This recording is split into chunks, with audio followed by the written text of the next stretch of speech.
you're like 90 years old? Is safe cracking something that a youngster would do? Do you know why you have to be quiet? You have to hear the clicks. You hear it, I know. You have to hear the clicks. But don't they just have something electronic, technology, cracks the I don't same? want that. I want real safe crack. Okay. Welcome to PTI, boys and girls. In today's episode, a wrinkle in the NBA MVP race. Duke rolls over Notre Dame, and Pat Riley calls for the return of coaches wearing suits. Thank God, I add parenthetically. But we begin today with a popular refrain around the Dallas Cowboys. Should so-and-so get his money? Uh-oh. But this time it's not Dak. Ooh. This time it's the kicker, Brandon Aubrey. Aubrey has reportedly been offered a multi-year deal averaging close to $7.5 million a season. Aubrey reportedly wants close to $10 million. Oops. The highest paid kicker right now is Kansas City's Harrison Butker, getting $6.4 million a year, so Aubrey would reset the market. Last year, Aubrey hit 11 field goals from 50 or beyond. Wilbon, should Aubrey get his money? I'm sorry, did I miss something? What, you couldn't find a Lakers story? No you Lakers. Couldn't find Luka and LeBron Not yet? today. So you went to a Cowboy getting his money? Not today. I'm going to surprise you with this. I'm going to go straight Jerry and Stephen Jones and say no. No. I know this guy had 6 kicks beyond 60. Beyond 60. I get it. He's prolific. He's wow. He also missed kicks that either lost the game or didn't enable the Cowboys to extend the game. I saw those kicks, so I know. It's also cyclical. Kickers, you think running backs have been de-emphasized? There's a kicker at every high school in America who thinks he's Steph Curry, who goes out to the logo to kick from 60. Every soccer team, every football team, you can find them. They're a dime a dozen. Let them walk. The Cowboys can't sign people like their quarterback without drama. They're going to make a priority out of this dude? No. Okay, so let me go to some numbers because I think the numbers tell a story. Okay. He's 112 out of 127 career. That's 88.2%.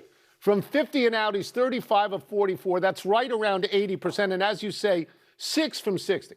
I think you should pay this guy a ton of money, and I'll tell you why. Because he keeps you in the game when your offense stinks, and he sometimes wins the game when your offense stinks. They won 7 last year, and this guy won 3 of them.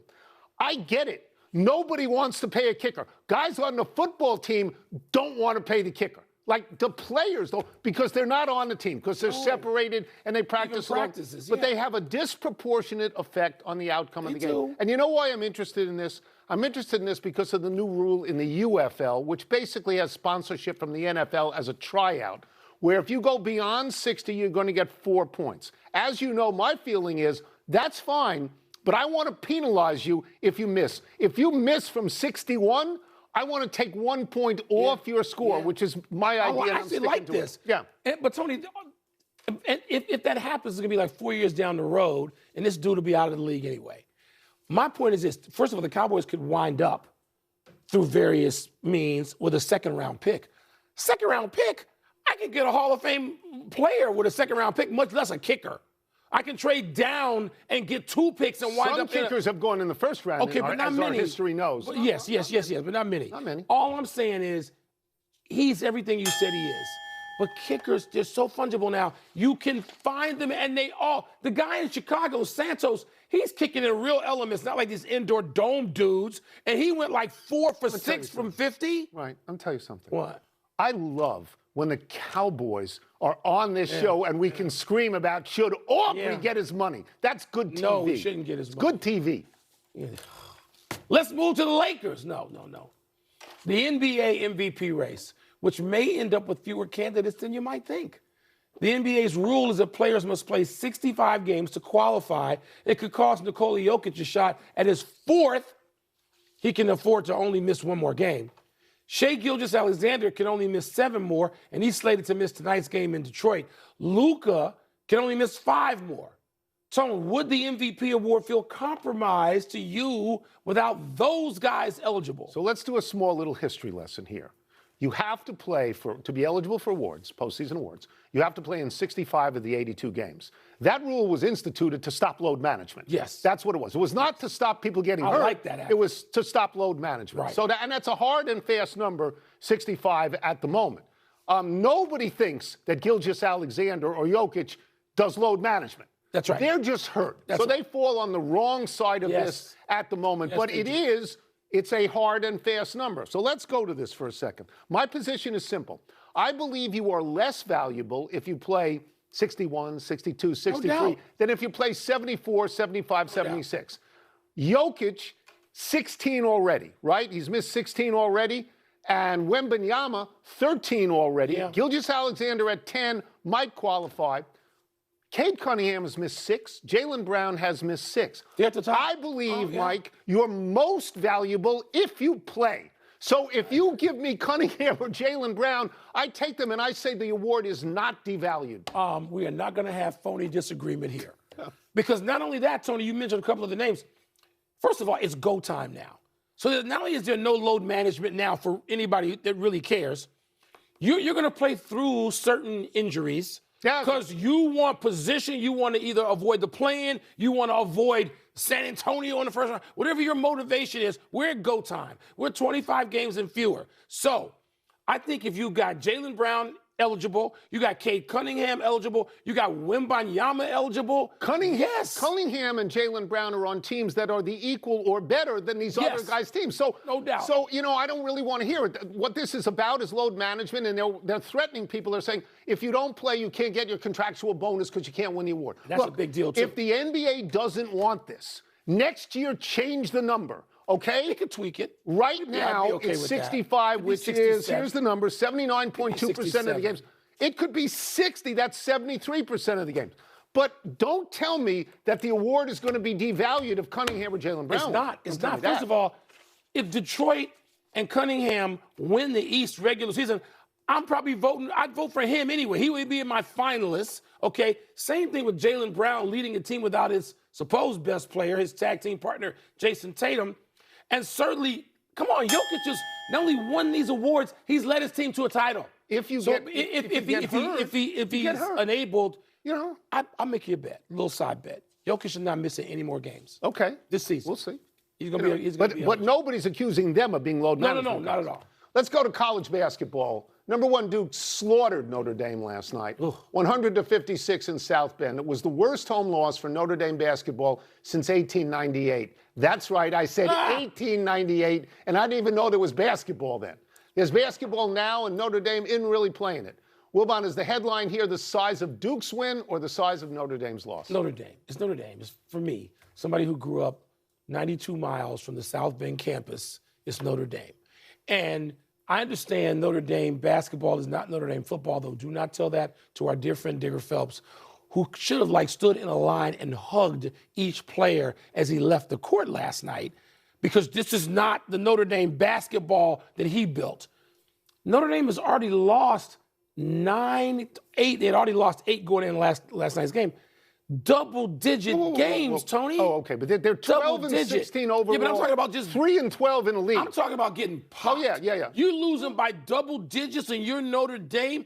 I had to fly last night, so that game was like a 16-point game when I clicked off. I was watching. You continued watching. In between TGLs, baby, in between the TGLs. Look, thank you for mentioning Digger Phelps. They did a shot of Digger last night, and it was great to see Digger. Digger Phelps, who should be in the Hall of Fame, is synonymous with the glory days of Notre Dame basketball. I remember. He is the glory days of Notre Dame. I remember when Digger Phelps and Notre Dame stopped UCLA's winning streak in that building. Were you at that game? 88. No, but I was at the game when Digger Phelps and Notre Dame ended San Francisco's unbeaten season at 29-0. I was there for that. And at that game, Digger, before the game, handed out green carnations to his assistant coaches, told them to wear them, and checked where the cameras were, because Digger always wanted to know where the cameras were. That was when Notre Dame basketball, it's never the equal of football, but it was close. It was a big deal. Now, Duke is the number 1 team in the country. Yeah. Notre Dame was missing its top 2 starters. But you know the score at halftime? Big man. 54-22. 54-22. So it could have been a trap game. It was impressive by Duke, because it could have been a trap game coming off Michigan. This is nothing like what Notre Dame used to be with Digger, and nothing like it was for a lot of the years with Mike Bray. Look, Mike, I'm getting nostalgic in my old age. I said this to you last week when I saw Duke pound Syracuse. I said, something's wrong. Syracuse is lost. I watched Notre Dame. I thought Notre Dame was lost. But you know what? Duke's not lost, and they changed coaches, too. Duke has been able to maintain this in a way that very few other places, Kansas, not even Indiana. No. Indiana, No, nice loss at home to Northwestern. Wildcats. You had a good one. So Indiana hasn't been able to maintain it either. No. Not a good night for basketball in the Hoosier State, huh?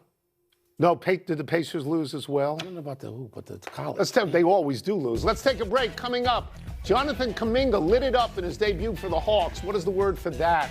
And how best to describe Pat Riley's call for coaches to start wearing suits again. Brilliant would be the word that would come to mind quickly. Put it on. I have other words. Put it on. I was there with Digger. Digger should be. The doctor has entered the lab of Fab Vocab. Ooh. Sans the coat. I forgot to bring the coat to the studio. What's first?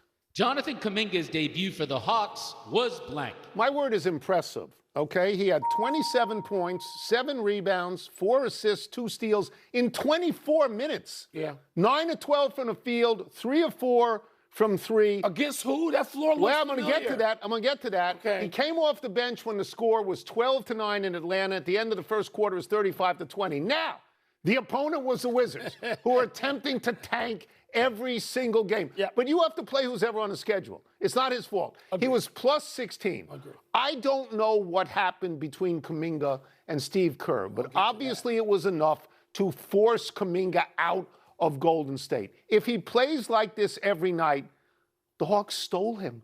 Because as good as Porzingis may be, if he can't actually play, what's the difference? Totally agree with you, Tony. As you know, I'm going to get to the Golden State part of this. My word is, my bad, because you look at Kuminga and what he's going to do. He's going to do this a lot, not all the time. He's going to average 27. It's my bad. Golden State, they didn't get this right, okay? And Steve Kerr, to me, who is going to the Hall of Fame as a coach, and is just one of my favorite people to have covered forever in my life as a sports writer and doing this. This was not Steve Kerr's best work to me. And I would like to find out what happened. But this is a my bad situation. Jonathan Kuminga can play. He is able-bodied. He is long enough. He plays out on the wing. He can defend. I'm not saying he did everything to the staff's liking in Golden State, because he didn't. But don't tell me that Jonathan Kuminga didn't have value. I was hoping the Bulls would get him in a trade with Vooch. Didn't occur to somebody in the Bulls front office. Don't you think that Golden State gave him every opportunity, and at every step along the way he did something to antagonize him? Why would they? No, it didn't. It doesn't add up. Look, everybody makes personnel mistakes, particularly when you're as good as Golden State. Okay. You can get drafts wrong because you're reaching. But this ain't a reach. He had them for. They had him for years, and they just said they can't do it anymore. What's next? Pat Riley's call for coaches to wear suits is blank. It's great. Of course it's great. Dress like an adult. Okay, so you better say it. You better dress say like it. an adult. Dress like a leader. All right? Put on a suit and tie like Pat Riley. Does anybody think that Pat Riley's coaching ability was impaired by the clothes that he wore? All of these people in sweatsuits, to me, they look terrible. They look like they lost their luggage on the airplane in. I mean, and they are out there, and it's not just them. All 20 of them. assistants And the college on ones. every All of single NBA team wears the same thing. Look, you want to wear this in practice, that's fine.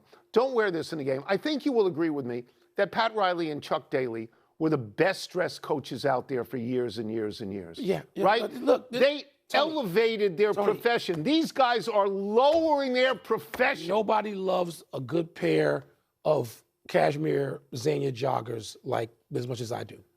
However, when you get to the game, you're a real man of the people. Xenia I'm just going to say joggers. this is like the greatest compliment I've ever gotten.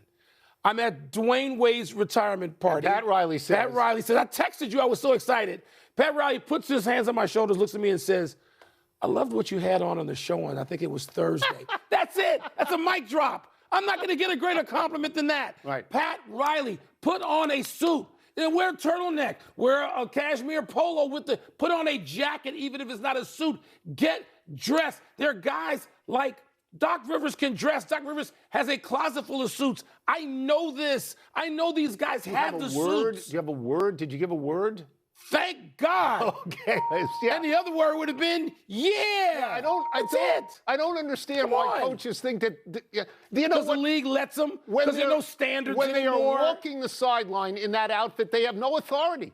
Pat Riley had authority. Yes, he did. Authority. And you know what? This is more important than tanking. Put some coaches in suits, and you got guys who follow the coach. That's the final Less word. likely to tank. Let's take one last break. Still to come, what Take is an that. extended loss of Sidney Crosby? Sid the Kid no longer due to the Penguins' playoff chances. And does it make sense to move the traditional date of the Army-Navy game? Why do they not wear coats and ties? They look so much better. Why? They look great. They have enough money to buy them. They look really good. What are you doing? I don't get Larry it. Brown was really well dressed too. Yes. But nobody's Henrik Lundstrom. He's the best dressed guy in the history of sports. Really? In the history of sports. The hockey. He goes ahead of Riley. Really? The only guy ever.